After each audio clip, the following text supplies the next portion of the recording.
Hey everybody, welcome to the Stock Car Spectacle. I'm Ian Jortson. I'm Nick Kinzel. I'm Tom Hoblin. And I'm Matt Lauterbach. Guys, welcome our newest co-host. Whenever we record on Mondays, Matt will be in, but Tuesdays he will not be here, unfortunately. But Matt, welcome to the show, bud. I appreciate it. I joined back at the Dover episode. Had a lot of fun. Finally being able to meet people who spoke my language for the first time in like 15 years, and great to do it. Yeah, sadly Tuesday nights I have bowling league, so Monday nights whenever I'm not working will be a go for me. Sounds good, buddy. Let's just try and not break that record for longest episode again. Yeah, yeah. Don't want to be like Sheldon Creed and set records we don't want to set. Right. Shots fired already. All Mhm. right, guys. Well, you know how we start off our show with our diecast of the week. Matt, I know you're short on diecast, but you got anything for us to show off today? Well, I have to thank you, Ian, because not only am I wearing this Ryan Blaney shirt that I got when we went to Gateway a couple weeks ago, but I also figured it was the time to splurge on diecast. And in addition to the shirt, I got this little Ryan Blaney, if you can see right here, the 12 car. This paint scheme is fresh. This is like my favorite paint scheme and top five all time in NASCAR. It's up there. So this was on my list to get when I went down to Gateway with you and Pat. This was mission accomplished, and yep, diecast of the week. Hell yeah, man. Love that paint scheme. All right, Tom, what you got for us today, bud? I pulled out a Dale Jarrett car that has also seen better days. It's got newspaper stuck on it from storage, but just a classic Dale Jarrett UPS scheme, iconic looking car. Oh yes. I think you need to find the UPS truck diecast to put I right next to it. saw a couple of those. Saw a couple of those on Facebook Marketplace. I'm trying to track one down. I think it'd be really fun to have. Oh, that would be so sick. All right, Nico, what you got for us today? Well, I'm gonna do the Matt route. I got a 164th to show off. I remember the last time I was on, we were talking about the iconic Blue Deuce from back in 2012, and I don't have a 124 scale of that, but I do have the little Mm. 164 scale of the Blue Deuce from 2012. It's got the NASCAR champion on there, and when I got it, it came in Ooh. this little tin thing. So yeah, pretty cool. This is one of my favorite paint schemes, and I know that the 124th is like impossible to get, so we'll have to stick with the little guy for now. Hey, there you go. It's kind of surprising when you see a 164 and it actually has like the beer sponsor on there because most of the times Oh they just yeah, put their name on there like the old school games. right. So this thing had like it was on a plastic little display thing, and we had to like drill it to get it out because it wasn't intended to be playing with. But of course, little like 12-year-old. Of course, I wanted to play with this thing. So yeah, we drilled it out, and it worked. Hell yeah, man. All right, guys, for my diecast of the week, we're talking Nashville Super Speedway for this week. So I had to bust out probably my favorite paint scheme of all time. Kevin Harvick ran this at Nashville for the inaugural Cup Series race. His Gravedigger paint scheme. I mean, this thing just such a beauty. It just matches the monster truck from Gravedigger. And oh, it's iconic. It's beautiful. And it's an elite. I had to get the elite version of this one. You also had to get that flag behind you too. There Absolutely. you That go. man, that's how much I love this paint. I'll probably get a freaking tattoo of this car, It's man. That's how a it's much a I good love it. looking car for sure. Good looking It car. is. Absolutely. Alrighty, guys. Well, that's our diecast. Let's dig into the top stories here. And probably the biggest one from this weekend is a big oopsie from Mr. Christopher Bell. He really headline in the news this weekend. Christopher Bell broke the news that a certain Chase in NASCAR is going to be joining the 19 car. So I just want to say congratulations to Chase Elliott, D19. I cannot wait to see that transition from Hendrick Motorsports over to Joe Gibbs Racing. Man, It's you absolutely wonder who's phenomenal, gonna go in the 9 car. That's a hot seat to get in there. right? But no, seriously. But Chase Briscoe, we know he's leaving. Everyone's leaving Stewart Haas Racing. He needs a ride, and I guess Joe Gibbs Racing liked him. Pretty surprising. Out of all the candidates, Chase Briscoe, he is a Cup winner. I think it's his pedigree, and we haven't really seen Chase Briscoe in his true element since he left the Xfinity series, because he came into Cup the season after Harvick won 9 in a row, and we know that SHR hasn't been the same since then. So it'll be interesting to see how he settles in. He's a Ford lifer, so he's switching manufacturers for the first time, coming to this top tier, top organization from one that was really on a downfall. So we'll see how well he settles in. Yeah, this one was at the Chase Briscoe was definitely at the bottom of my list for candidates of taking the 19. But yeah, I mean, this is gonna be a hell of an opportunity for him. And like Tom said, we really haven't got to see him in his element yet. But now he's getting into some pretty premier equipment right here. So I'm pretty excited to see what Chase can do with this, because as of late he's been running pretty damn well in the 14 car. So now that we're going to put him on some even better equipment next year, and yeah, I'm all for it. This is going to be, honestly, yeah, this will be his true test to see how good he can be. I felt like Stuart Haas, even back in like 21 when he was a rookie, he was very quiet. He had some good moments. Obviously, he punted Nick's boy Denny at the end of that race. Some bad memories there, but I'm really happy for him because this gives him an opportunity to see how he develops truly. And this, I said to you, Ian, this morning, this has become a trend with all of a sudden drivers being leaked that they're going to Gibbs. I mean, last year you had Austin Hill accidentally leak Sheldon Creed going to Gibbs in Accidentally. Xfinity, quote unquote accidentally. And then now this year you actually, no quotes, accidentally have Christopher Bell leaking that a certain Chase character is going to Gibbs next season. So, but hey, hats off to Chase Briscoe. He's going to a really good facility. But again, this is surprising to me still because I thought he would be staying with the Ford-based team, considering that he's been with them even back when he was in trucks with Brad Keselowski's team and the Truck Series. So see him go through a change is pretty interesting. Yeah, so definitely switches some things up because a lot of people were linking him to the 21, but I guess silly season shall continue. I can't wait for more news to break. I mean, this is probably some of the earliest silly season news that we've had. Like, it Oh yeah. started like over a month ago with the talks of Stewart Haas Racing selling just a few charters. But that leads up to our next point is they're not selling all 4 charters. Gene Haas is going to be keeping one, keeping it as the Haas factory team. That just sounds like your default NASCAR 05 team that you create on there. Going back to their old shit days before Tony came in. So Mm. I feel bad for the poor bastard that's going to be lugging that car around. Probably going to be Cole Custer since his Yeah. dad's going to be the president of the team. So poor Cole is going to have another mediocre NASCAR Cup Series career on his hands.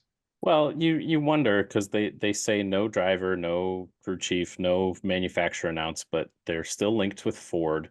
You wonder if they can start a relationship with a Front Row Motorsports or something because they're now a tier 1 team. Yeah, but like you said, with Custer as the team president, you're assuming Custer is going to come back in a Cup after winning an Xfinity Series championship or maybe a second one. But yeah, it's good and bad. Everybody thought maybe Gene Haas was just tired of spending his money in NASCAR, but it seems like he's not. It seems like he's still committed to the series. So that's good. That's a good act of faith from Gene Haas. Yeah, definitely. I think that's great to see because, Tony Stewart's dropping out, focusing more on racing, and now he's got a kid on the way too. I don't know if you guys saw that 53-year-old Yeah. Tony Stewart's having a baby. So Mm. pretty wild. He's choosing the Kyle Petty route, I guess.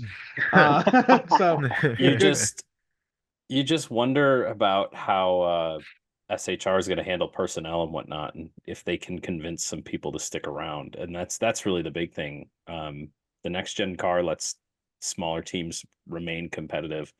So as long as they can keep some good people on their side, I mean, James Small is going to be at the Chase Briscoe announcement tomorrow. So we're assuming that he's going to stay on as the crew chief as the 19. So there's a crew chief right there that won't have a position. And Richard Boswell with Chase Briscoe for this season. Will Gene Haas keep him, or will Joe Custer start kind of doing his own thing and hire his own people. Yeah, definitely. It's gonna be crazy coming up, guys. But we also had some more news break. Jordan Bianchi tweeted today that there are some changes for the playoffs coming in 2025. He let us know that Homestead, Miami, Atlanta Motor Speedway, and Watkins Glen are all going to be leaving the playoffs, and we are bringing in Gateway, New Hampshire, and Darlington. I gotta say, it sucks to see Homestead leaving, and it sucks to see Watkins Glen leaving because this is our first year. We haven't even seen Watkins Glen in the playoffs yet, and we're Yeah, already getting it out of here. This is the best road course in the NASCAR Cup Series circuit, and we're saying goodbye to that. And we're saying goodbye to Homestead, Miami, one of the best mile and a halfs that we go to. We were hoping that this would be the return of Homestead coming back to the championship, but we learned that Phoenix is going to be hosting a championship next year and had some hope, but money kind of crazy, talks. guys. Yeah. Money talks, and I thought we would have learned our lesson the first time when we took Homestead out of the playoffs, but I guess we didn't. It's criminal to see that racetrack not be a part of our playoff. Atlanta, okay, I understand that we don't need two super speedway type tracks in the playoffs. In my opinion, we already have Talladega. That's already crazy enough. We don't need to throw an Atlanta in there. Yeah, I'm disappointed with Watkins Glen too because this is going to be racing in the fall, and I just think the scenes would have been awesome. And we know the racing's good there. That's the one true road course that I actually enjoy, and I hate road course racing. But yeah, the Homestead one, that one's gonna sting, and you just wonder where it falls to in the schedule for next going Jordan into was next saying year. it's going to be March. They need some Oh, come weather. They on! need some. He said they need some warm weather tracks earlier in the year until the winter goes away. So yeah, we'll get Homestead out of the way nice and early. Man, we had a That's nice terrible. warm weather track down in Southern California, but Yeah. Yeah, and it was worth almost $1 billion. So I kind of understand why NASCAR got rid of it. yeah, they got their money, but Yeah, yeah. I mean, for all we know that Auto Club is still planning to build a short track. The front grandstands, I'll the believe it front when I see it. grandstands are still Yeah. there. Here's my concern with it. We knew Atlanta and Darlington were going to trade places because and the Watkins Glen one off. I think a lot of this comes with this Olympic break we're getting in 2 weeks and NBC trying to figure out their TV schedule. But the idea that we have Gateway in New Hampshire in the playoffs now tells me that they plan to keep the championship at Phoenix for the foreseeable future if this is the trend that they're going, because they're going to want more similar tracks to crown their champion. And you get these flat mile long oval, it's sad because this car races so well on these cookie cutter high banked ovals, and it's a good showing of the driver's skill to win these races, and they're going to take the better racing away. And when it all comes down and when it all starts mattering, they're going to take it out. They're going to take all that away and give us some more mundane tracks. And I guess the only person that's licking their lips is Christopher Bell, who's so good. I mean, again, without engine failure at Gateway, he runs down Blaney, and plus Blaney runs out of gas. He wins that race. I mean, he won Phoenix. He won New Hampshire this week twice. So this is music to Christopher Bell and Adam Stevens' ears, but just it kind of sucks for the fan. Plus, you have New Hampshire. We saw the weather this weekend. You think later in the fall? No, it's gonna be it pretty gets cold darker. up there. It gets darker earlier, so you have less of a window to get the race in. It's cold or rainy. I mean, We know how the state of Illinois gets in the fall too. It's wet and cold here. That'll be Hold up. When is the playoff race at Gateway? Did they say? We don't know specifics yet. We just know that I'm hoping it's early. tracks It's are in. it's definitely gonna It be has early. to be. It has to be. It's gotta be like first round. Yeah, it would have to be then. I would think that New Hampshire would be a contender for the first round as well, because that's where it used to be back when it used to be in the playoffs. But yeah, disappointed. Used to kick off the playoffs back in the day. Yeah. 2004, 2010 Sylvania 300. That was the chase opener before Chicagoland Speedway took over in 2011. Yep. I understand, really. I'm okay with Darlington going back on. Darlington, we've Oh, seen that in the playoffs. That one, I'm the only one that's okay with. That's a fun I, one. yeah, I like the Labor Day playoff race at Darlington last year. Provided some good racing, but you're gonna take out two of the best tracks in NASCAR for some little short, flat circuits that hasn't produced the best racing compared to yeah. some of those other tracks. Money Yeah, I gotta be talks, honest. man. I have not enjoyed many of the gateway races, so that one being in the playoffs, that's a dud to me right there. Yeah, this one was exciting, but it was only exciting because of the engine failure and because of him running out of fuel. I don't like gateway, so that being a playoff race, that pisses me off. Eh, Denny Hamlin I'll also enjoy it made at a least going to another playoff race. Denny Hamlin made a point to talk about who owns Gateway and how it could change because Gateway's a private track right now. NASCAR might be investing in it just because Atlanta's an SMI track, Watkins Glen and Homestead are NASCAR tracks, so they replace it with Darlington, an SMI track, and then New Hampshire. Or Darlington's a NASCAR track, New Hampshire's an SMI track. They need to replace it with another NASCAR track, but they're going to put a privately owned track in their playoffs. So Denny said he thought that NASCAR might be buying Gateway. Um, Hmm. so maybe Gateway gets a little bit more attention that way. It's interesting. It's interesting because the fans say they want all this stuff, and then NASCAR goes and does the opposite. Well, Typical. Ridiculous. like we said, money talks. They ain't gonna listen to the fans. They're gonna listen to the money. So, Yep. it's unfortunate, but what are you gonna do? I mean, we're not shareholders of NASCAR. If Yeah. only we We're all were. gonna watch. We're still gonna watch. Either way, Yeah. we're gonna be Oh, pissed I'm gonna off, but we're watch. gonna watch. We're gonna Yeah. watch. Oh yeah, I we'll love it. watch. Yeah. It's gonna Only be thing I will frustrating give, sometimes, you know. only thing I I mean, will you give got to figure out the NASCAR. package. Yeah. Only thing I will give NASCAR is they switch up the playoffs a lot lately. Kind of changes, so you're not expecting the same guy to win these set of races every Mhm. time. So kind of switches things up, makes for That's your different silver lining champions. you got to look Yeah. at. I Yeah. like it. I like it that NASCAR is always trying to do new Homestead. things. Yeah, Homestead, that Do was it the with big other mistake. tracks, not And again, Homestead. Homestead's not Yeah. going away. It's not going away. Yeah. It's just falling further from the prestige that it's owed. March Yeah. Homestead compared to October November Homestead. That's a totally Mm. different picture. Oh yeah. Way more we did fun. we did get June Homestead back in COVID year. That didn't even Oh hold yeah. a candle at all. Yeah, that was long forgotten. Yep. That was a weird one. Yeah. All right, guys. Well, let's talk New Hampshire since we're talking about it coming to the playoffs. Started Boy. off with the Xfinity Series this weekend.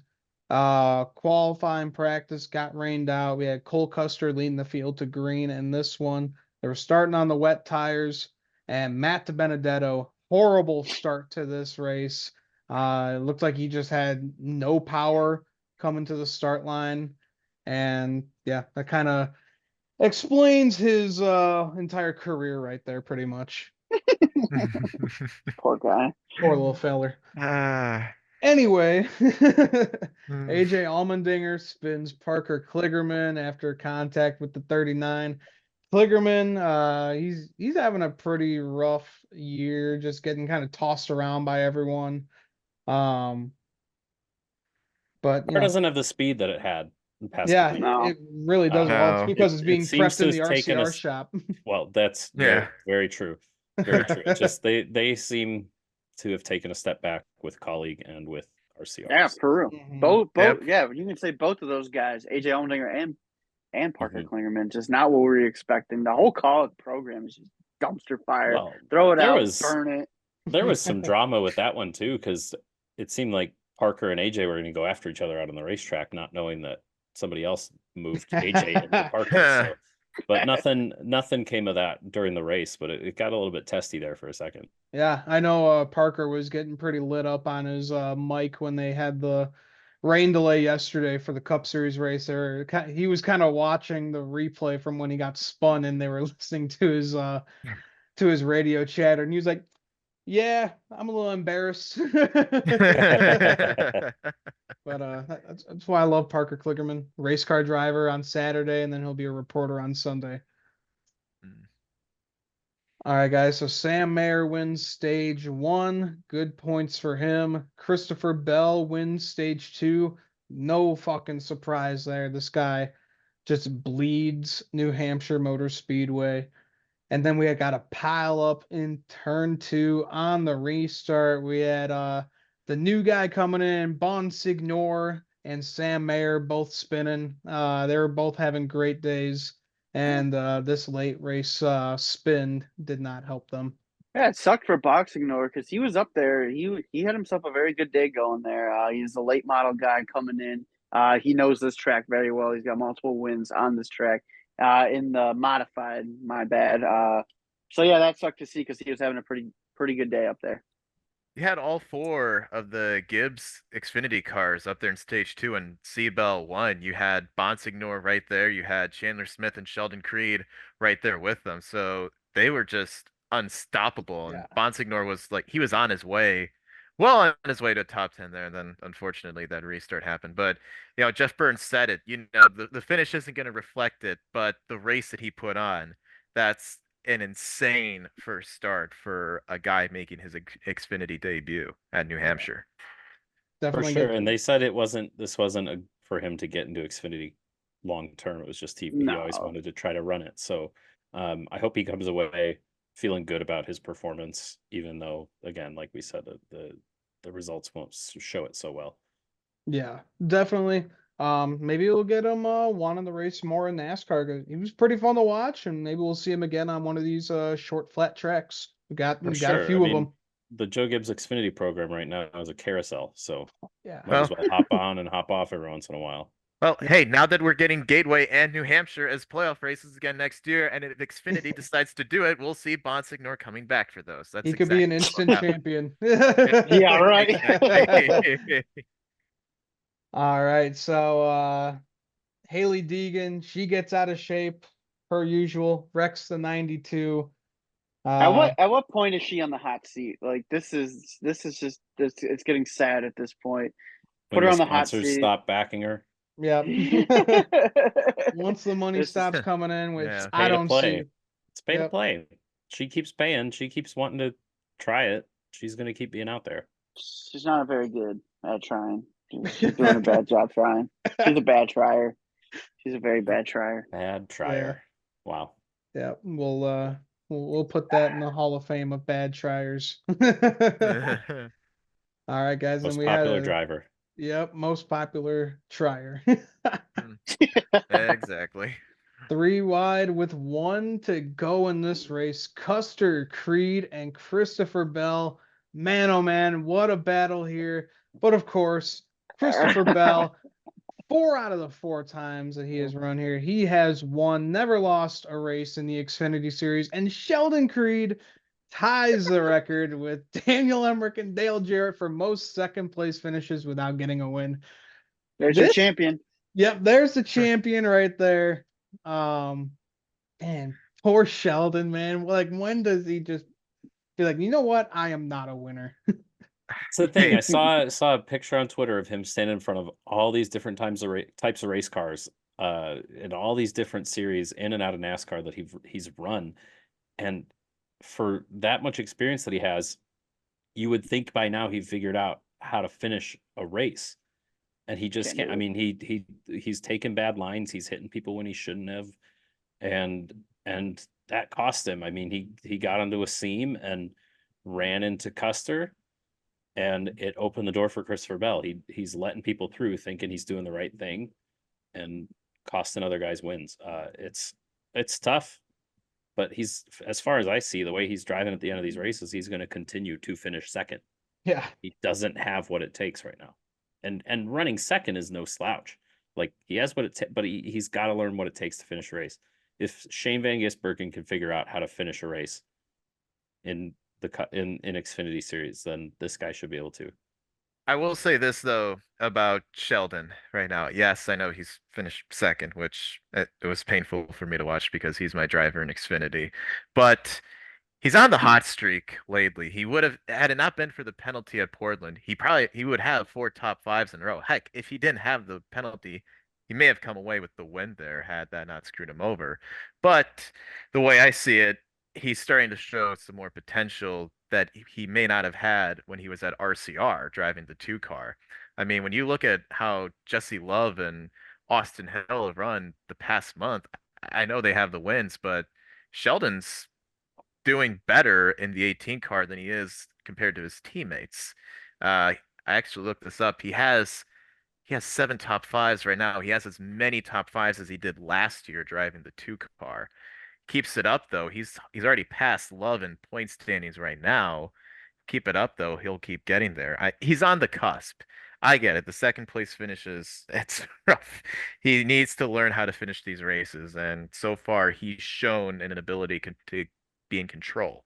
But he keeps the momentum going. He's on the cusp right there. I think he just needs to figure out 1 or 2 more things, and he'll be right there in terms of breaking through and getting that win. But it's a matter of time. Second place still pays great points. So, Oh yeah. like you said, Yeah. keep it up. And he's sitting there 5th in points, 8th in the playoff standings, just because he's behind not having wins. But he's Yeah. still sitting comfortably in the playoffs, and he can go out there and compete day in and day out in Joe Gibbs equipment. And it's kind of like we're talking with Alex Bowman in Cup Series, where he's like, "Oh, Alex Bowman, he runs top 10 every day." He's like, every yeah, one of race. 4. So He's so got Sheldon Creed is running up there at the front, racking up all these points. The winning is everything mindset. It's tough, but it's the way that NASCAR wants it right now, and that's why this guy's getting some flack. It is, but I kind of like his composure too at the end of the race. He's not getting too frustrated about finishing second. I remember he was asked, "How is the frustration building up for you? Are you like, how's the frustration?" He's like, "I'm enjoying myself right now. I'm not worried. We're scoring top 5s. We're running up front. We're doing good." You can tell he's not as worried as how he may have been when he was in RCR. And when he was in RCR, there was a lot of pressure because his teammate Austin Hill was outrunning him every week. But now here at Gibbs, kind of feels like he's showing more of that potential that he has. He needs to find what he lost when he transitioned from the Truck Series to Xfinity back from 21 to 22. Because back then he was winning races left and right, and then when he He's a got into champion. RCR, he's champion, yeah. But then when he got into RCR, I don't, I don't know what it was, whether it was him, whether it was the machinery around him, whether it was It his was crew. Hill. Hill It stopped him was from winning that race. a big I'm just gonna be roadblock. blunt. Big Hill, aka Austin Hill, was roadblocking him from winning. Just look at Martinsville last year. But I say he's doing. I would argue right now Sheldon's in a better spot than what he was at RCR because he's under a lot of, he's composed. He's not as under as much pressure. And I look at how Jesse Love hasn't finished in the top 10 since I think his win at Dega. He struggled in Yeah, that 2 car. he's And been nowhere. no, and Austin Hill has looked like a shell of himself almost from his hot start ever since he tried to murder Custer at Charlotte. The racing gods have been like, no, nothing for you. So it's just a matter of time, in my opinion, before Creed breaks through. But he's Yeah. got to learn. He's Hill got drops one position in the points this week, and Jesse Love dropped 2. Damn. This could be Yeah. you. This could be you in Phoenix, man. This could be you in Phoenix. I think Sheldon, needs to get a win, but I like what I'm seeing from him in that 18 car so far. Oh yeah. Yeah, he's much more composed than he is at RCR. He's building it up for sure. I think sooner than later, but if not, I don't think he's ever gonna get that win. It's gotta be Again, it's gotta be we this keep season. saying this. We keep saying this with him. Sooner than later. Every Sooner week. than later. It's later. Yeah. In my opinion, it's later. Yeah. It's a little disappointing, with all these JGR cars that are winning this year, and he can't cross that finish line first. Pretty disappointing. But how do you feel though, as a full-time driver in the Xfinity Series, and you have guys like Eric Almirola, Christopher Bell come around and pass you and beat you? I mean, I know they're more experienced. They're Cup drivers. They do this, that, and the other. But do you think that takes away from his mindset too? He's like, oh, if these Cup guys weren't in my way, maybe I could have a chance. Or does he say, I'm racing with Cup guys, I'm right there? I'm building my That's how it skill. should be. That's how Yeah. it Yeah, should that's how be it for should him. be. Yeah. Yeah, I really do think that he really does like running with these guys. And yeah, it's probably a little sour getting beaten by a guy like Christopher Bell that's coming down here. But it's also got to make you feel good that, like, okay, I finished second to Christopher Bell. I was able to contend Yeah. for a win with this guy. Maybe I do have something. So that's got to give him some confidence right there that he can go out and win these races. It's just, can When? he? Yeah, it's when. No, Yeah. that's I the mean, thing. when is as Nick's saying, it's Phoenix. That's when. Yeah, pretty much. That's when we're gonna do it. He man. runs We're if gonna- he runs second every race for the rest of the season, he will win. he'll make it to Phoenix, Phoenix. and then he can go and move whoever he needs to out of the way to come across the line first at Phoenix. Hopefully, it's Austin Hill. Whoa. Them's fighting words right there, but we'll keep it at Uh-oh. that. We'll keep it PG. All right, guys, let's move on to the Cup Series race on Sunday. We had Chase Elliott starting on the pole. Christopher Bell just keeping up the momentum from Saturday. He wins stage 1. And sorry, Nick, Daniel Hemrick spins with no grip in turn 2. Poor little feller. Just It's cog, man. Dumpster Yeah. fire. I want to leave that organization. Let me go run. Same. Let me go run a Mike Harmon car instead of cog racing. That'd be great. Probably be more consistent in top 20s. Yeah, right? I'm fucking over cog. I hate them. They all suck. Yep. Pretty terrible organization. Then Alex Bowman, he's got an engine issue on pit road. Yeah, he's running really, really well throughout this race, and then he had that issue. Wow, somebody I above think the that's- cut line having trouble. I wonder who can take advantage of this. Yeah. I think they said on the broadcast that was Bowman's first engine failure since he joined Hendrick Motorsports. That's crazy. It just That- shows you yeah. Hendrick built some goddamn good engines. Yeah. But also weird, we saw in the past couple of weeks we've seen Denny Hamlin's engine blow up, and now Bowman engine. I mean, these are the big teams. This is too big to fail type of teams. Like Yep. this just shouldn't happen. Pretty crazy. And then sorry, buddy, Kyle Busch spins, knocks out my boy Noah Gragson. It's Tough. just Tough. Yeah, just a real rough season beginning- for Rowdy. Yeah. The beginning of a long, long, long day.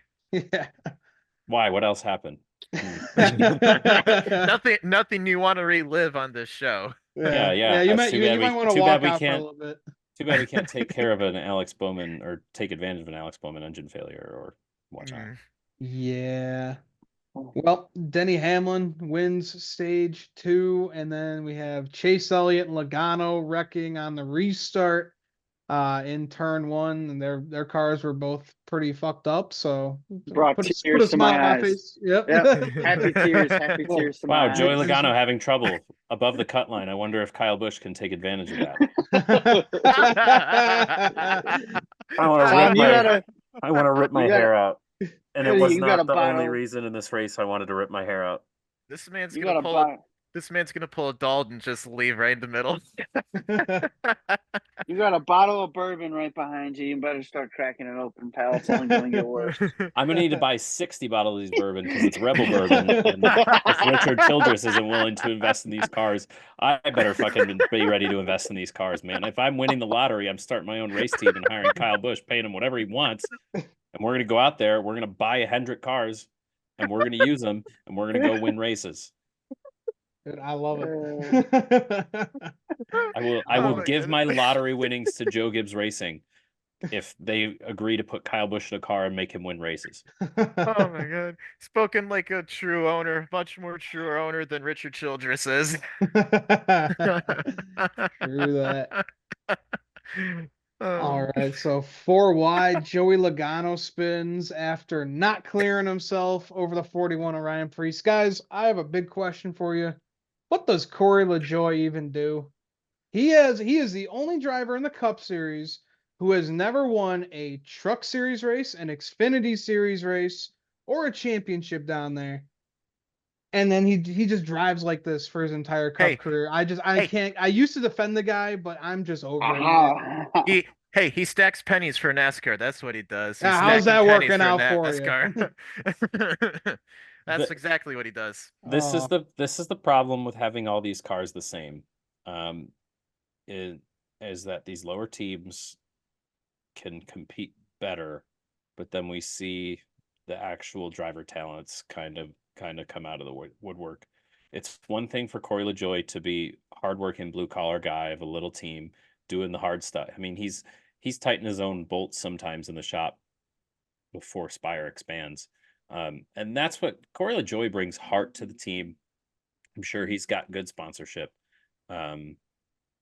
So yeah, it's frustrating to watch him run the way he does, but I still think he's a good fit. I still think Ah, he works well for NASCAR, and he belongs in the series. It's just you want somebody dedicated to the cause, and Spire's gotten really behind him, and he's really behind Spire. And so I'm not ready to dump Corey LaJoie just yet. oh, I'm so ready. I'm sorry. I'm very ready. We got a couple weeks ago when Carson Hocevar was 21st in points in his first year in the Cup Series, and you got to go down to what 32nd. You'll find Corey LaJoie. Look, I think he's a great guy. I just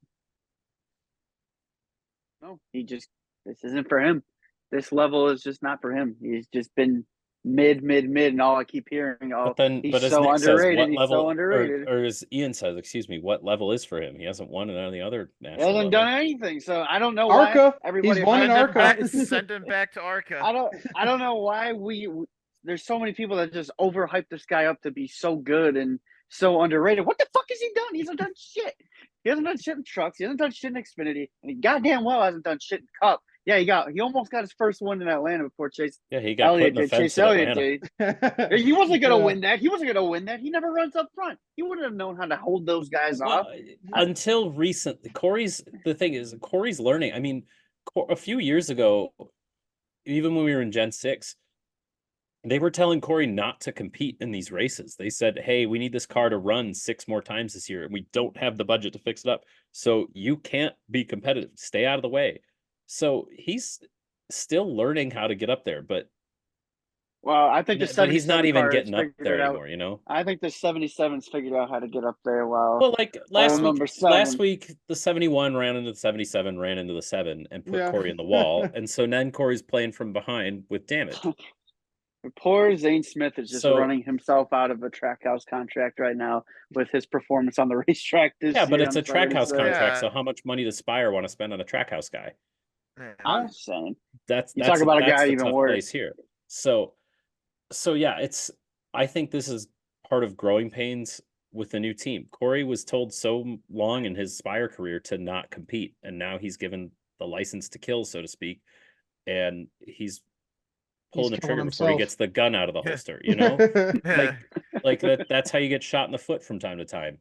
But I still think he's figuring out, and he's doing it. It's just like Hendrick and Gibbs are so dominant that these little teams aren't going to get a chance with everybody running the same cars. It's just the little teams are still at a disadvantage, and Corey LaJoie is a fine wheelman. He's just never going to go up to the front and win a race. So he's going to learn to know his place and get what he can out of the car and not force it so hard.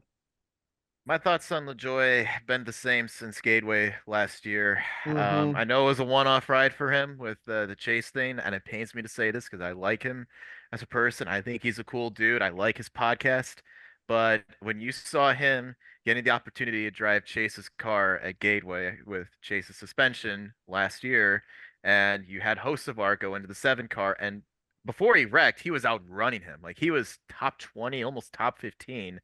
And LaJoie had trouble cracking the top 20. Like, it pains me to say, I know his dad was a great driver in the Xfinity, and then Busch, and I think he's a cool dude, but, unfortunately, I think when he talks, I mean, he's got the sponsorship with Chili, so that's nice, but, I don't know. It's just, I, it's kind of hard to say where he belongs, especially if the money isn't coming for him. I think He'd be a Hocevar's great outrun him. ambassador. like He Mamba would. Smith, man. I think him and Mamba Smith would be great, just hyping Yeah. up crowds because you always But see Corey again, LaJoy doing crowd work, man. Like if there's a rain delay, him and Bubba Wallace, they'll be out there throwing the football to fans. Like They need to do he that has a again.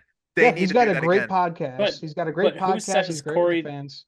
who says Corey doesn't go out at Daytona and win and get into the playoffs?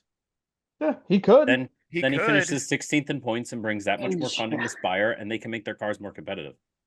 Yeah, won't definitely. happen He 'cause- could, but I definitely see Hocevar and even Zane Smith winning super Mhm. speedway race before I see Corey LaJoy because like Nick Nothing's- said earlier, Corey LaJoy was up front in Atlanta and he didn't know how to run with those guys. He looked Yeah. just like really nervous out there and then Chase just, he just kind of tapped him and he just kind of lost it. So yeah, I think LaJoy definitely he's got a veteran status of knowing not how to totally fuck shit up and just be a respectful driver. But when he gets up there and tries to compete for a win, he's gonna wreck his shit. Nothing Every terrifies me racing more. series needs back markers. Yep. He's a Oh, good he's back a pretty, marker. yeah, And he's you a need damn you good need back you need marker. consistent guys so when you're a veteran coming around, you don't have a bunch of people you don't know how they run. I mean, even if they're coming around the track and lapping him, they know how Corey's going to drive because they've been racing with him for years. Yep. Nothing terrifies me more than Corey LaJoy leading the field out of turn 4 at a super speedway track. Oh man, that scares me. That gives me the chills. You get the feeling Ooh, someone, spooky. and especially in these cars, someone's going to get seriously hurt when that happens. Yeah. All right, guys. So moving on from Corey LaJoy, Brad Keselowski, he spins Martin Truex Jr. Yeah, thumbs up to thumbs down, Tom. So, yeah. Now, Brad Keselowski, no, he hasn't spun yet. That's towards the end of the race. Sorry, but we'll make you happy at the end. And sorry to break it to you, man. Sorry to play with your emotions, Tom. But Kyle Busch, he spun again. When they came back out in the rain. I don't know if he got scared from the raindrops or what happened, but What? So are we post red flag? Can I go on a rant for a bit here? sure, yeah, go ahead, man. Do your thing. Your thing. So buckle up, boys. We sat there in Charlotte watching them dry the racetrack for 2 hours just for them to say we're not doing this again. And obviously we don't have rain tires, totally different. But I feel like Tyler Reddick should be protesting this race. He was sitting there, he was going to win. They're past halfway. What was different about this race? And then for them to come back and pull all their bullshit rules with the tires and whatnot and being like, okay, you guys go out there and act like you're racing, but we'll stop every once in a while, force you all to change tires, and then we'll do it all again. It's just like this whole thing was ruined. There's no more competitive pit stops. There's no more even choices of strategy. They let all the guys who stayed out earlier fill up and gas again, completely ruining that aspect of it. So, like, what was the point of coming back for 80 laps if NASCAR was just going to kind of coddle them through the rest of it? And I get it. Those people out there, I'm happy for them because they got, maybe I'm just jealous here because they got to see the whole race while I got there to see less than 400 miles of a 600-mile race. But this is just such an inconsistent, like consistently inconsistent from NASCAR here for them to not call this race when they did. And I'm so upset with everything that happened afterwards, including with my driver coming back out. They had the car fixed up. He was going to finish in the top 24, take care of some points, gain some points back on these people, all for them to come out and be like, hey, all you guys are in charge of kind of drying out the track, feeling it out. Well, guess what? Feeling it out, he hits a wet patch on a piece of paint and backs it into the wall or fronts it into the wall. Who knows? His car is a square now. And this race was so incredibly frustrating to watch and build up for it to be a nothing burger at the end. I don't care that it looked great, them running 6 wide. Yeah, sure, cool, but it wasn't real racing to me. Never looked like that. I quit. We'll let you cool down a bit. I'm gonna have to. Hold I up. disagree. I disagree. The difference between this race and the Coke 600 is there's a big difference between 6:30 p.m. and 11:30 p.m. to 1 a.m. when that thing would have gotten restarted. And the second thing is Fox. Long weekend. I think Long weekend. Yes, Fox. Fuck Fox. Fox. Fuck Fox. This was a Fox. Fox. This I think that had more to do with Fox than it did with them wanting to try and get this thing back. Frankly, I'm surprised Look at what they NBC did. didn't pull the same thing because they had the IndyCar race coming next. But that's Like, the difference. They're like, That's the why IndyCar NBC's race is the coming, real one, and man. they're like, fuck That's the IndyCar, we're difference. going to play with NASCAR. Like, Hell yeah. That's the difference. That's the difference between Fox and NBC is NBC wanted to get their product out on the racetrack, and they said, fuck IndyCar, we're going to push you to Peacock, and then we're going to push you to CNBC because they wanted to finish this. And I don't know. I enjoyed the final 82 laps of the race because I give NASCAR props for this. I know a lot of people were disappointed with it. Yeah, the one thing they did wrong was they didn't let the teams dictate what they wanted to do with the tires. They should have all started them on the wets, and then after that they said, "All right, this is your guys' show. You guys decide what you want to do." But at the end of the day, I give them props. We would not see this years ago. They tried something. You're right. You're right. We saw a complete race, and I know that people are disappointed from the Coke 600 and what happened there, but I just think it's a totally different thing. I think that was more to do with the television side of it with Fox than it had to do with this. But I think give them props. If the rainstorm comes in Charlotte either before the race starts or before halfway, and they start 2 hours late, they still finish that race at 3 a.m. I still think they would get that going green. And so I don't understand. The thing is that they made the effort and then didn't restart it, which I'm still very upset about. And this one had all the makings of the same thing. It's like, well, we'll see. We're waiting around. And I just had the same feeling that we were going to be like, wait around for 2.5 hours for them to be like, all right, we're done. We got to go to IndyCar. So yeah, again, I'm personally frustrated, but like you said, a few years ago, we don't see this happen. I feel like the wet weather tires, for all the good they bring, it brings in a whole other bit of bad. Like you said, the strategy calls were all gone. These guys are begging to change tires. You saw those guys come down and change tires under the first caution, and NASCAR's like, no, what are you doing? You can't change tires. We didn't say that. You hear Cliff Daniels begging NASCAR on the radio to tell him something. And that's another big thing. You don't see the let's say a lot of NBA games are played in NHL arenas, right? They don't randomly come out for the fourth quarter and be like, all right, we took up the hardwood. Now you guys are going to play the fourth quarter on ice, and we're not going to tell you how the rules are different. Like that would be a no-go. And so for all these teams to not know the rules here, and for their race styles and race strategies to be fundamentally different just because, that was frustrating for me to watch. Yeah, I really do think say, this is probably a learning curve for NASCAR, so they're going to know what to do for the future if something like this happens. All of this stems from pit road not being safe, so they need to put the wet tires on the cars when the red flag ends, send those guys out on the track and put the air titans on pit road. You'll still save time. The cars riding around the track will do enough getting the standing water off, driving around under caution, as long as you don't fucking crash.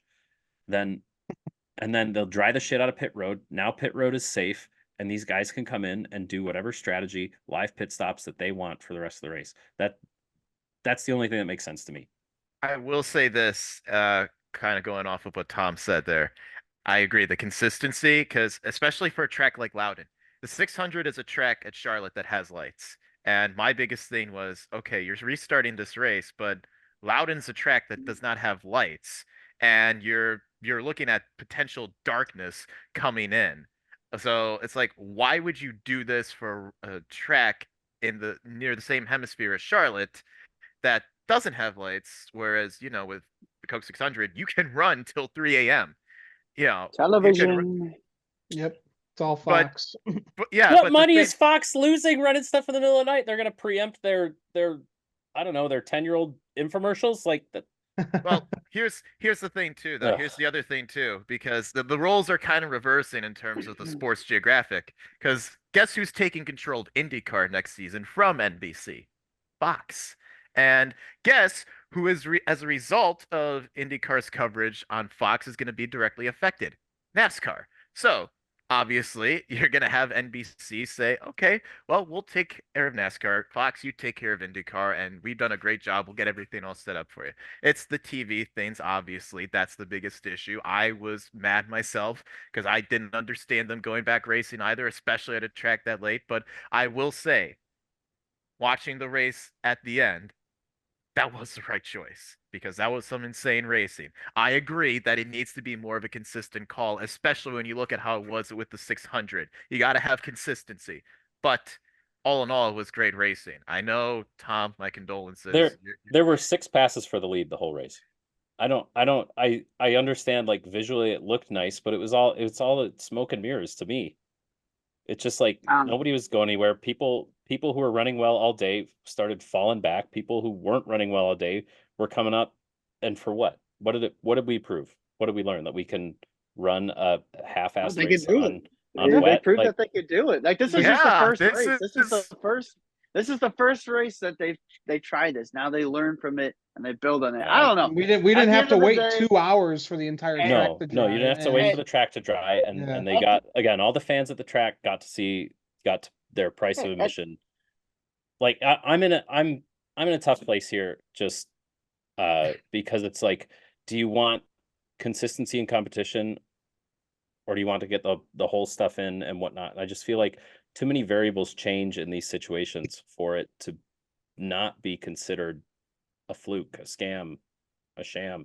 But I feel like this could create the consistency. NASCAR is going to look at Mhm. this and be like, okay, we made some mistakes during this. What can we do to improve it next time? You can't take away pit stops. You can't take away pit stops No. and strategy, because especially with how equal these cars are, like, there's nothing, the positions aren't going to change on track. And if you take away the strategy, all these guys are going to be like, there's nothing we can do. If you Mhm. take away all the variables, then nothing can change. And it just didn't feel very authentic NASCAR to me. And I know it's a tough argument to make because we haven't seen it before. So of course it's not authentic NASCAR. But it was just tough to, and again, maybe I'm pissed off because the Coke 600 and my drivers can't even crash it or can't even drive under caution. But I just I didn't like it. I didn't like it. Maybe I'm in the minority here. It sounds like I'm in the minority here, but I didn't like it. I understand your guys' reasoning. I understand why NASCAR makes the decisions they do, but I didn't like it. I didn't feel very good about the last 80 laps. Fair opinion. Fair opinion. I think there would be a lot of other drivers that share that sentiment. Bubba Wallace, KFB, Yeah. Noah. Yeah. Yeah. I mean, Bubba But took they're a not hard the- hit. Who knows if he's even okay. That's the other thing Denny was talking about. It's dangerous. These guys haven't been there either. And this is the fastest of a track that they do this at. And it's dangerous. It's scary. It's sketchy. Yeah. And we forget with how safe these cars are and how safe they've been in the past 23 years that there's still real humans in here with human scale consequences. Yep. Yep. They restarted on the wet weather tires, and we had, well, like you said, Matt, 4, 5, 6 wide. It was insane from what we saw. We had guys going down below the apron, but it did not work out for Noah Gregson. He got those right sides on the paint there, way too slick. So he spun out, took out the 3 and Bubba Wallace. And old Bubba was not happy with Noah Gregson. Stopped in front of his pit stall there, kind of parked it, made it hard for Noah to get out of there. And yeah, I mean, I can see why he's angry, but it's just a slip up. That's what happens when you're It's racing also the rain. it's weird to get that mad at somebody who is 4 lanes away from you. That Yeah. was interesting. I Yeah. would, I'd like to think I'm surprised that no one on Bubba's team came over the radio and said, "Hey, he didn't really run in the back of you. He just, Noah didn't go in there with the intent to hit him. He just tried to make an aggressive move and just lost it. It wasn't like he Yeah. was trying to cause a wreck. I don't, Bubba's obviously, as we've seen in the past, he's a very emotional guy. He's very personable about stuff like this. I like him, but that's his biggest thing is he needs to learn kind of now, when is a good time to get mad at somebody, and when is a good time to say, okay, he didn't mean to wipe me out there. It was just the move that he made didn't go as well. He didn't try to run at the back of me. I don't like him stopping in pit lane in front of Noah. Noah wasn't trying to do anything wrong. So, Yeah. Yeah, it's just racing. We had Michael McDowell running out of talent in turn 1, taking out the 12, just pretty much sent it in there without thinking of the 12 and just took them both out. Blaney was looking great. Looked like he could have won this race. I feel your pain, Tom. I feel your pain, especially the last that restart. Yeah. So That's somebody they kept bringing up the point. I think Jeff Gluck and Jordan Bianchi brought this up. They're saying, does Michael McDowell, if he doesn't make all these Hail Mary moves throughout the season, is he in the position that he has to make moves like this and whatnot? Like Michael McDowell gets out of the car, he's like, yeah, it's a low percentage move, but I had to do it. But again, if he doesn't block Keselowski at Talladega, he finishes second. That's way better than finishing 30 something. I mean, this is what we talk about with like Denny Hamlin, Kyle Larson. It's like if they would just be content with second or third week in and week out, they'd be leading the points by a mile. And I mean, Kyle Larson's still leading the points by a mile, but well, actually, no, they're tied. But I mean, that's with Kyle skipping a race. right. So you wonder with how good, and this kind of goes back to the Corey LaJoie conversation, is this guy's not used to running up front. This guy's not used to sitting on the pole, being up front with these guys. So does he really know how to finish up here? Does he think he has to send it because winning means everything when he could finish top 5 every week and not be in the point situation he's in? Right. All right. Christopher Bell wins in overtime, sweeps the weekend. Surprise, surprise. This guy, he is just damn good at winning in New Hampshire. He loves those lobsters. So, Tom, congrats to you, man. 2 right picks, and it was the same driver. Low-hanging fruit. Yep. I deserve no credit. 7 for 11. I'll pick him again next year. Right. All right, guys. Well, you got anything else to add before we take a break and talk Nashville? Nope. All right, no takers. All right.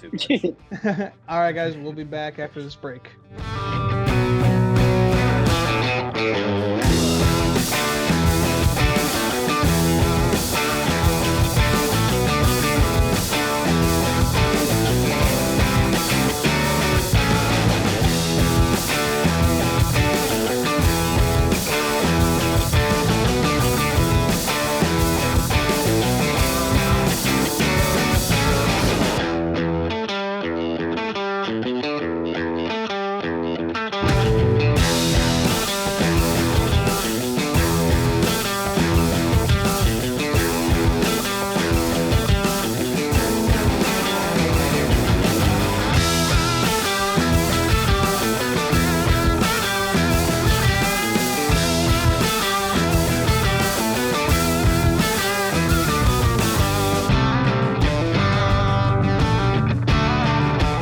Guys, welcome back. We are talking Nashville. We're going to be making our predictions. We got all 3 series this weekend with Trucks, Xfinity, and Cup.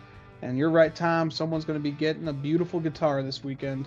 Hopefully, it's not Kyle Busch because we don't want to see that thing smashed to the ground again. Must I point at the sign? Hopefully, it is Kyle Busch. We need to win. Where is it? I'm backwards. We need to win. We need to win. I need to forget about everything, and then I need a Kyle Busch win. He'll be smashing his car right in the fence like he smashed that guitar. You're smashing my heart. You've had 19 years of a KFB win. You can take a year off. I gotta keep that. That's the thing. I've had 19 years. I've come to expect it. True that. But guys, let's talk trucks. We got the Rackley Roofing 200-mile race, 150 laps. Stage 1 will be 45, stage 2 will be 50, and the final stage will be 55 laps. Last year's winner was Carson Hocevar in a Nice Motorsports truck.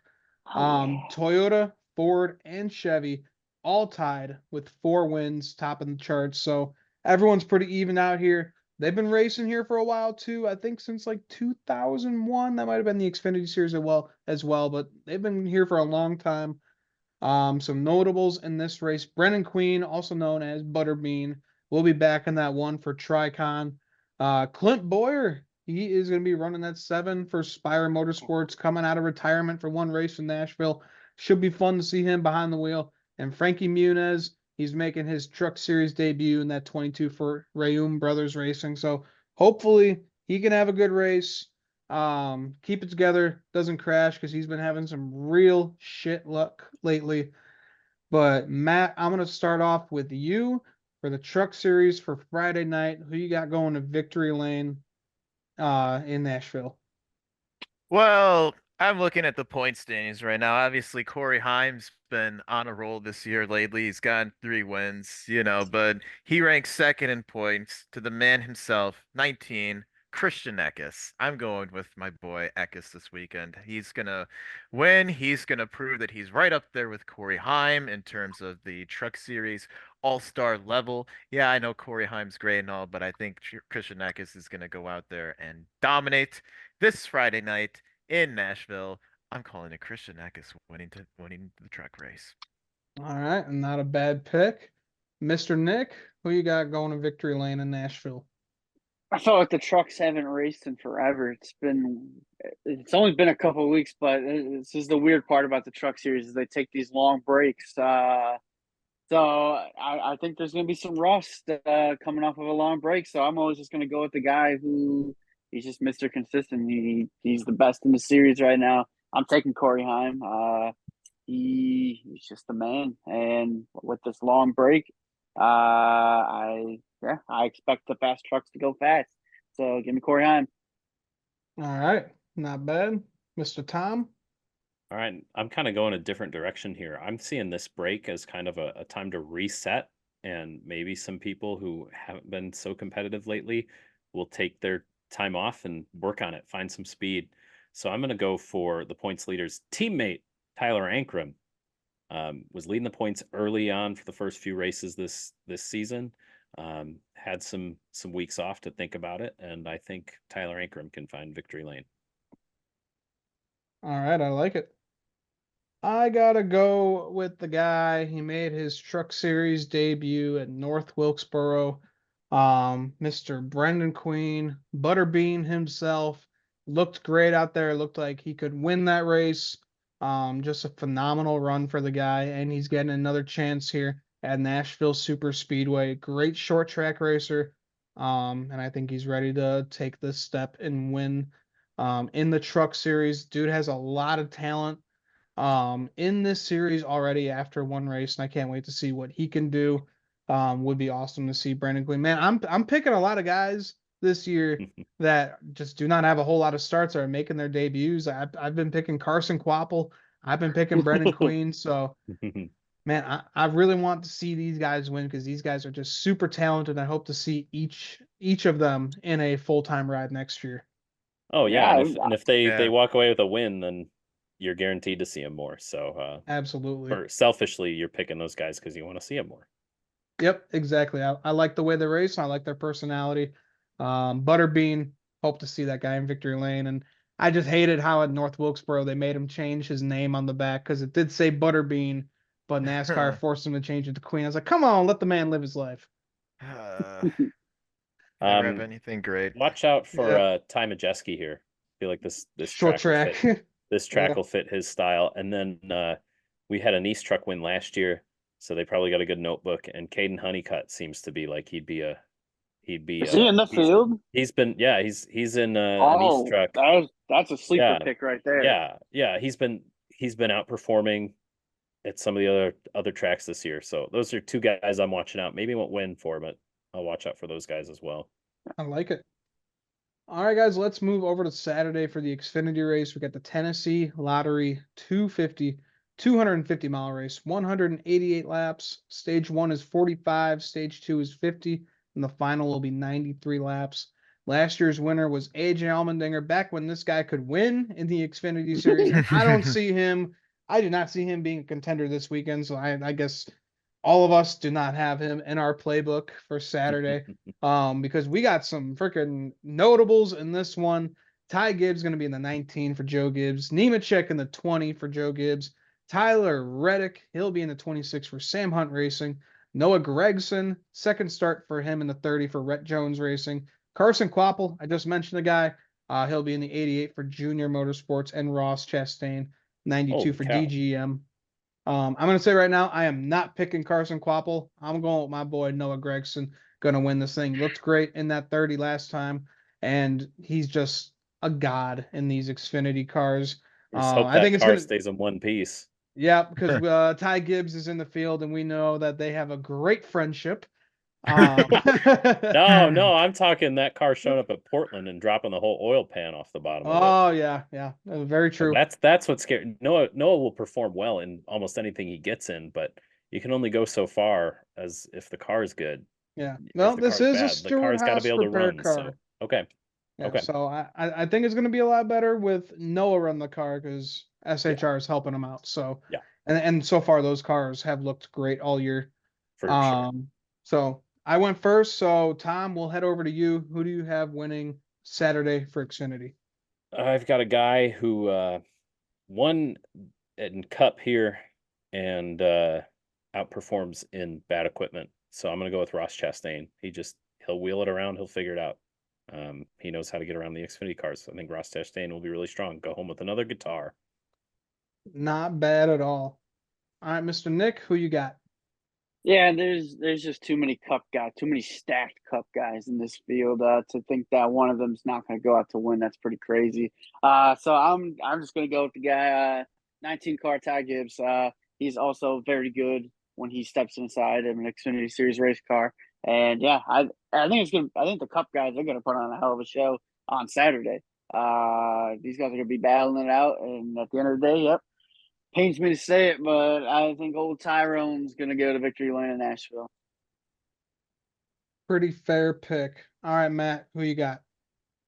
Oh, I'm seeing everyone going Cup Series drivers right now, and that's notable. That's great. But you know what? I'm gonna roll the dice here. I gotta stick with some brethren in the Xfinity Series, and right now, I'm looking at the man leading points in Xfinity Series. He's had a dominant season so far. Yeah, he don't have a win, but he's been so close. He's run up there. He's done what Sheldon Creed. He's been Sheldon Creed 2.0 this year, just more consistency and has a championship to back it up. I'm going with Mr. Future Haas Factory Cup Series driver Cole Custer himself, the newest Jeff Green, Johnny Sauter, Scott Riggs, whatever the hell you want to name him, driver he'll be back when Haas was what it was before Tony Stewart came along. I like it. I like it. Yeah, Cole is pretty good at these style tracks. We've seen him win at countless mile and a halves. This is pretty damn close to it, so real good pick there, buddy. All right, so let's move over to Sunday for the Cup Series. We got the Ally 400 mile race, 300 laps. Stage 1 is 90, stage 2 is 95, and the final stage will be 115 laps. Last year's winner was Ross Chastain. Chevy has won all 3 races since the inaugural race here in 2021. So, guys, could we see an upset this weekend? Could we see a Toyota or a pony cross that finish line first? So, Nick, I'm going to go with you. Who do you got going to victory lane on Sunday in Nashville? Well, it ain't going to be a Toyota, and it ain't going to be a pony. I'm going to go with the guy who won this race last year. I'm going with the one car of Ross Chastain. It's a very good track for him. He's finished top 5 in every single race that we've ran here, including the win last year. And Ross, this is a home. This is Trackhouse's home race. Their hometown race. So you expect that the Trackhouse cars are probably going to be pretty good on Sunday. And yeah, it's been a while for Ross. Last win coming at Phoenix, and he could use this one. So yep, give me Mr. Chastain to go to victory lane, and we're gonna smash some melons, not guitars.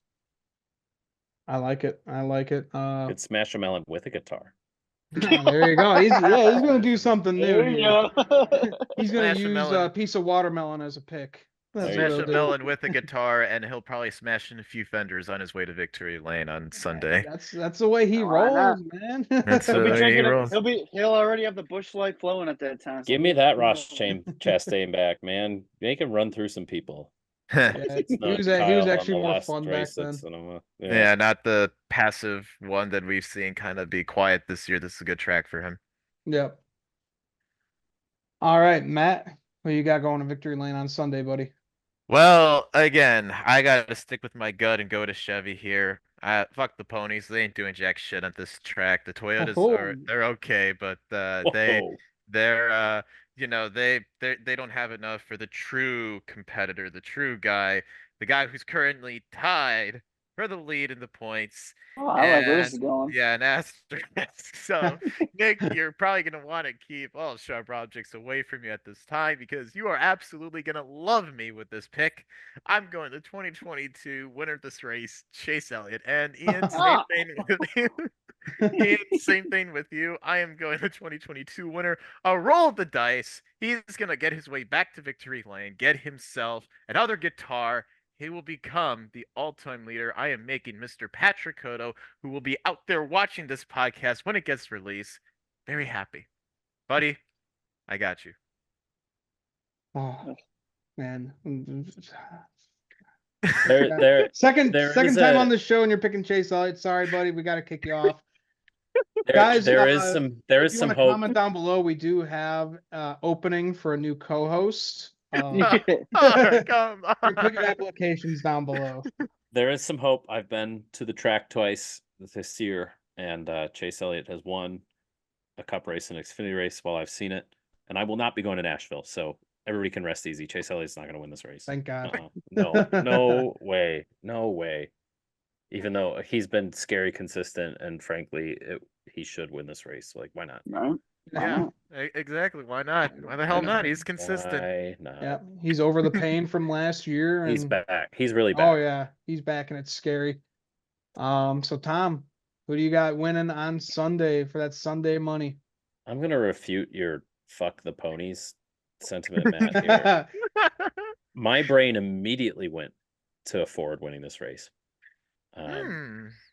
And somebody who's been very fast for weeks now and has had either a gas issue or a Michael McDowell issue take him out from contention late in races.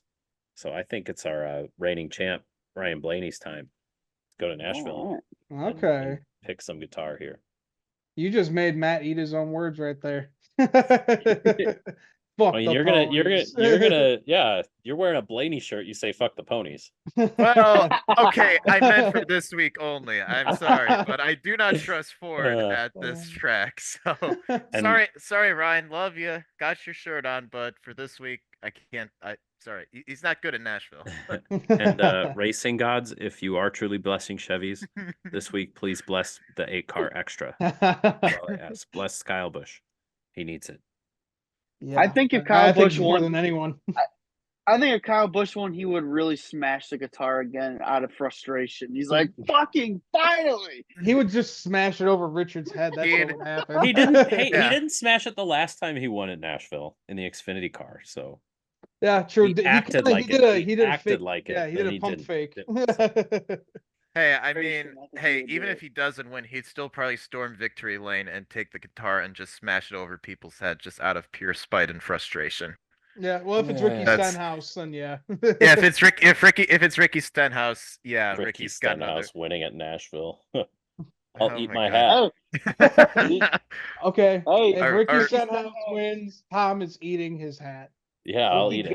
Ricky Yeah, I mean, Goathouse he, had it. he looked good at Iowa, so I don't Racing know. gods, And he looked good in New you're up Hampshire, there. top 10 Yeah. in New Hampshire last week too. Ricky You know what? Goathouse is coming to play. I'm Ricky. changing Yeah. my pick. I originally had William Byron. I'm going Ricky Stenhouse Jr. to win this race because I want to watch Tom eat his hat. Listen, I wish it was if those are truly Ricky Stenhouse's recent stats, I wish the phrase "I suck just as much as you do" rang true, because Yeah. then we'd be getting some Hey. goddamn top fives. Hey, if Ricky gonna- winning th- this this week, podcast he's gonna make me sucking worse cry. than Kyle, or Kyle's sucking Yeah. worse than Ricky. I mean, so This is just group therapy for you, Tom, right here. If therapy was supposed to like reach in and rip your heart out and stomp on it, then yeah. It's I mean, sometimes it can do that. God. But yeah, I am Wow. going. I was You're- going William Byron, You're but is that right legit there? gonna pick Ricky Stenhouse. I am. I'm going Ricky Stenhouse. Dude, legit. He looked good at Iowa. He looked good at New Hampshire. Yeah. I think that this is a track where he Oh, could do it. It's kind of a He looked good at the end of New shorter Hampshire where track. people hey, that hey. like I'm done talking New Hampshire, man. I'm so tired of that. Hey, somebody's After got to rain take ruined my advantage of race it. a few years ago, Kyle leading the race and ran straight into the wall when it rained, and then rain ruins my race. Like, man, New Hampshire, it's a fine track. It's a fine state. It can suck my butt. I think God. those are some great words there. But It's okay. guys, It's okay, Tom. There's plenty of Rebel whiskey behind you for the end of after this podcast in just a second. Just a there we second. Fuck it. He's getting to it right now. go. All right. That's still good stuff, man. You should try it.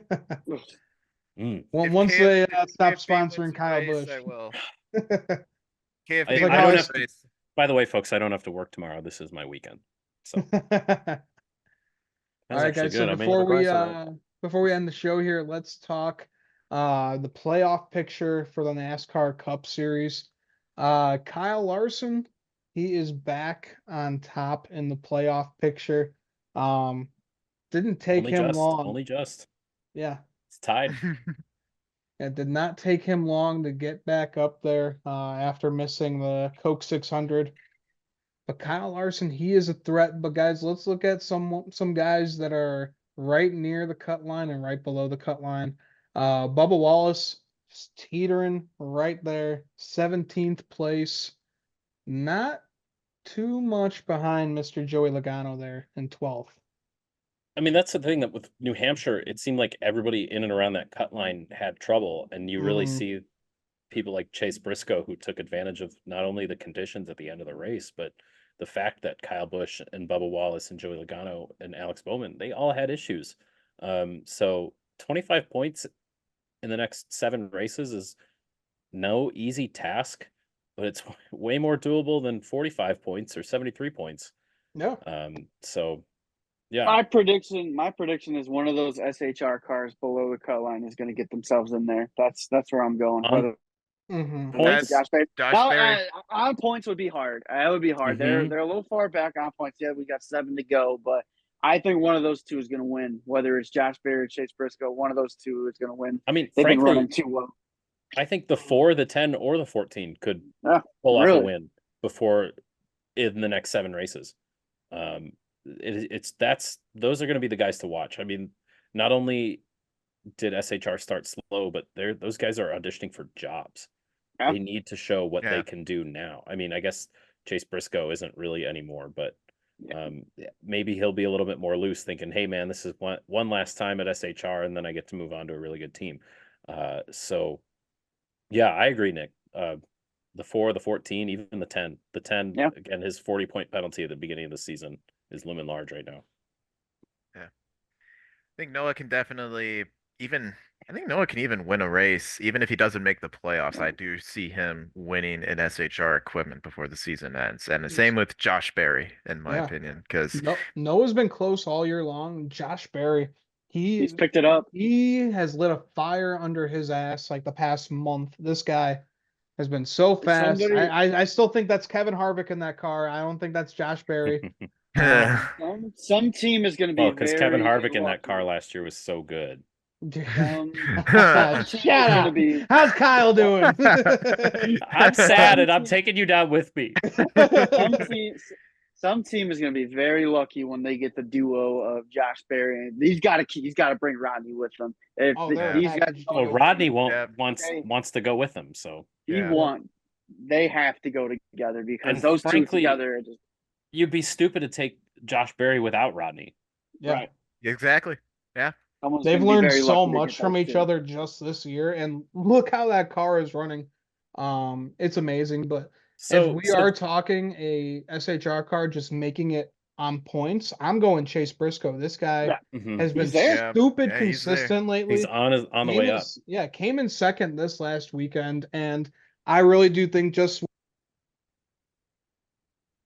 Uh-oh. Did you mute? You muted yourself. You muted. You're gone. Nick?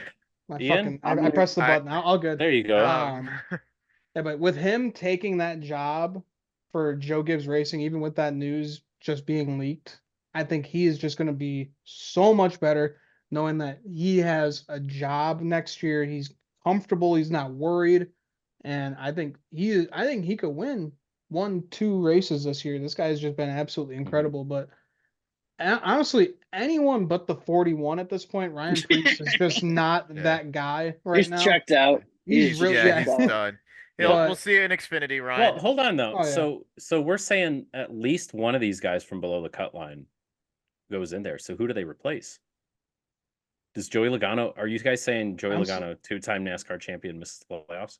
I mean, Truex is safe. Really Ross would have to go on a major slide to not be safe. Yeah, Gibbs, Joey Logano, kind of the same way. Alex Bowman, 59, is pretty solid too.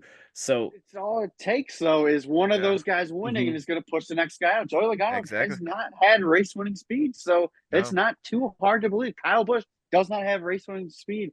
That would not be hard to believe. All it takes is just one, and that's why this playoff system is crazy. I've given up on Kyle making the playoffs. I just want him to get his win. Yeah. I mean, we saw Joey Logano not make the playoffs. What was that, 2017, when that win got encumbered from him? Yeah. So I really do believe that Joey Logano, I don't think he is going to make this playoffs. He's been running like shit. His Penske teammates have been outrunning him. I mean, it's crazy to say that Austin. Yeah, it's even crazy to say Austin Cindric's outrunning him, but that was just the win. But still, Joey Logano can't even get up there and get that one-off win. I think he can. But that's the other story. You tell me before the Daytona 500 starts that 2 Penske cars are going to make the playoffs. I'll be like, oh yeah, Logano and Blaney. Yeah. No, not the case.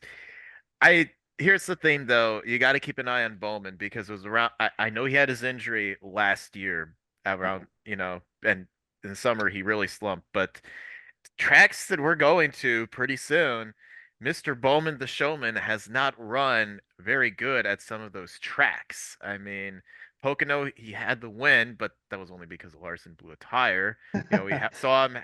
That's all luck, no skill. He had like a true Kyle Busch fan. No skill. I mean, he still had to be running second. That's the thing. Bowman, until he blew up his engine, had like a top 10 streak going here. He's tied for 3rd with most top 10s this year. Like that's insane. He runs well.